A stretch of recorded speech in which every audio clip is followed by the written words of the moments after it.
Là, c'est Doucouré. J.K. Crillon, pourquoi pas déclencher une frappe à distance avec la première de cette partie renvoyée par Parpex. Crillon, 20e minute. Avec ce son de la part de Joris Correa.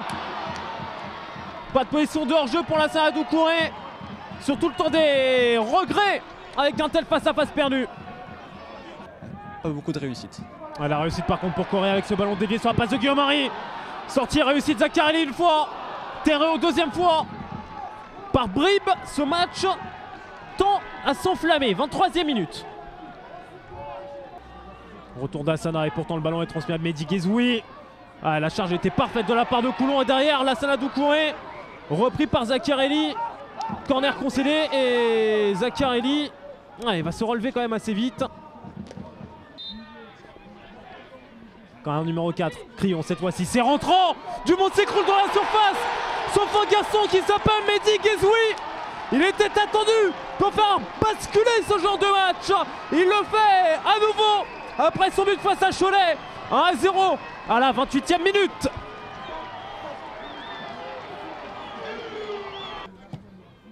Intéressant ce ballon vers Bosca. Second ballon surtout pour Mathis Baude qui aura trop ouvert son pied, beaucoup trop.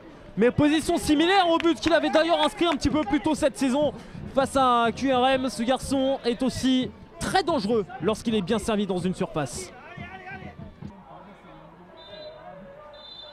Ce n'est pas la première période la plus rythmée de la saison au Stade des Marais, loin de là, mais pourtant à la 30e journée, Chambly continue de prendre des points après 45 minutes, 3 pour l'instant dans la besace de l'équipe de Bruno Louti qui mène 1-0 à la pause grâce à Mehdi Guezoui. Entre Renaud et justement la Sana Doucouré, ce coup franc beauté dans la surface de réparation, ressorti comme il le peut par J.K. Crillon.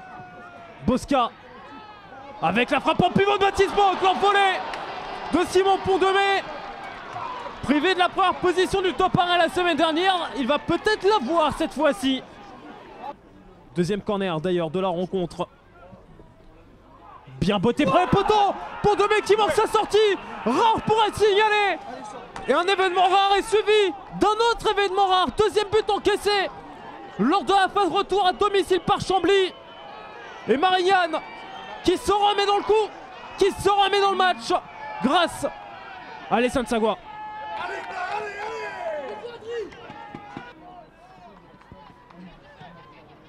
Encore un joueur à deux entre Soubervier et Correa. Double 1-2. Porte ce son qui a été coupé et sorti par la Sana Doucouré alors que Guillaume Marie avait dévié ce ballon. Benaïm. L'intervalle est parfait pour permettre à Mathis Baude d'arriver dans la surface de réparation. Le piqué n'était pas la meilleure option. 62e minute. Espérons pour Marianne que ce ne soit pas celle des regrets. Surtout avec Anthony Soubervier qui accélère et qui peut centrer vers Guezoui hors jeu. But refusé à Joris Correa naturellement.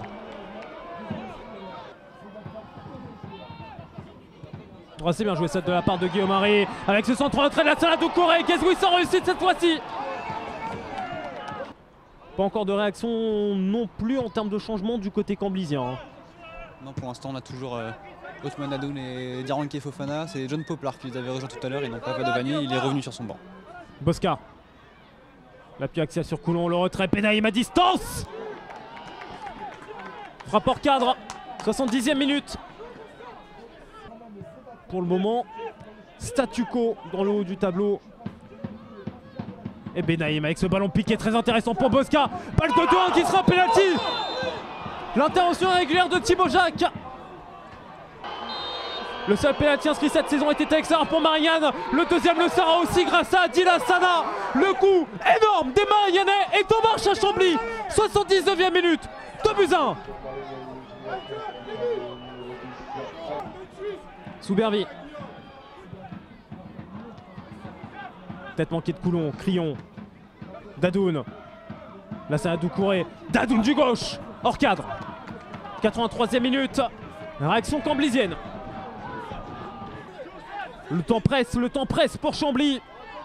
Maître des débuts de match. Qui il y a 2 ans était maître des fins de match. Et pourquoi pas maintenant? Et pourquoi pas maintenant? À Cholet, c'était celle-ci pour le 2-0. Ce soir, c'est celle-ci pour le 2-2. Joris Correa, deuxième saison de l'année.